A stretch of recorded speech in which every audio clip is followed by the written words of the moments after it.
Albert Einstein once said, everybody's a genius. But if you judge a fish by its ability to climb a tree, it will live its whole life believing that it is stupid. Ladies and gentlemen of the jury, today on trial we have modern day schooling. Glad you could come. Not only does he make fish climb trees, but also makes them climb down and do a 10-mile run. Tell me, school, are you proud of the things you've done? Turning millions of people into robots, do you find that fun? Do you realize how many kids relate to that fish? Swimming upstream in class, never finding their gifts, thinking they are stupid, believing they are useless? Well, the time has come, no more excuses. I call school to the stand and accuse him of killing creativity, individuality, and being intellectually abusive. He's an ancient institution that has outlived his usage. So, Your Honor, this concludes my opening statement, and if I may present the evidence of my case, I will prove it. Proceed. Exhibit A. Here's a modern day phone. Recognize it? Here's a phone from 150 years ago. Big difference, right? Stay with me. Here's a car from today, and here's a car from 150 years ago.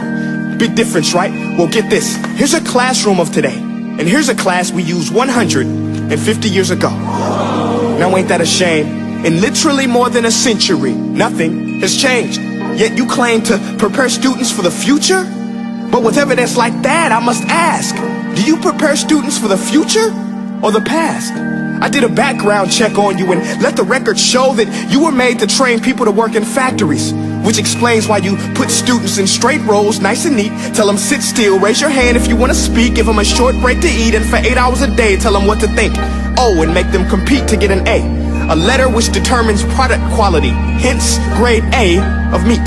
I get it. Back then, times were different. We all have a past. I myself am no Gandhi. But today, we don't need to make robot zombies. The world has progressed. And now we need people who think creatively, innovatively, critically, independently, with the ability to connect. See, every scientist will tell you that no two brains are the same.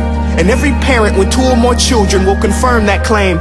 So please explain why you treat students like cookie cutter frames or snapback hats, giving them this one-size-fits-all crap. Watch your language. Sorry, Your Honor, but if a doctor prescribed the exact same medicine to all of his patients, the results will be tragic. So many people will get sick, yet when it comes to school, this is exactly what happens. This educational malpractice, where one teacher stands in front of 20 kids, each one having different strengths, different needs, different gifts, different dreams, and you teach the same thing the same way?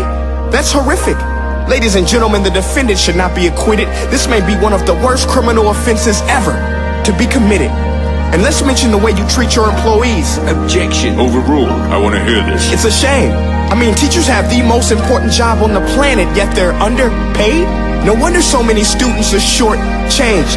Let's be honest, teachers should earn just as much as doctors, because a doctor can do heart surgery and save the life of a kid, but a great teacher can reach the heart of that kid and allow him to truly live. See, teachers are heroes that often get blamed, but they're not the problem. They work in a system without many options or rights. Curriculums are created by policymakers, most of which have never taught a day in their life. Just obsessed with standardized tests. They think bubbling in a multiple choice question will determine success. That's outlandish. In fact, these tests are too cruel to be used and should be abandoned, but don't take my word for it. Take Frederick J. Kelly, the man who invented standardized testing, who said, and I quote, "These tests are too cruel to be used and should be abandoned." Ladies and gentlemen of the jury, if we continue down this road, the results will be lethal. I don't have much faith in school, but I do have faith in people. And if we can customize healthcare, cars, and Facebook pages, then it is our duty to do the same for education, to upgrade it, change it, do away with school spirit, because that's useless unless we're working to bring the spirit out of each and every student, give every gift an equal chance. I know this sounds like a dream, but countries like Finland are doing impressive things. They have shorter school days, teachers make a decent wage, homework is non-existent, and they focus on collaboration instead of competition. But here's the kicker, boys and girls. Their educational system outperforms every other country in the world. Other places like Singapore are succeeding rapidly. Schools like Montessori, programs like Khan Academy, there is no single solution. But let's get moving, because while students may be 20% of our population, they are 100% of our future. So let's attend to their dreams, and there's no telling what we can achieve. This is a world in which I believe, a world where fish are no longer forced to climb trees. I'll rest my case.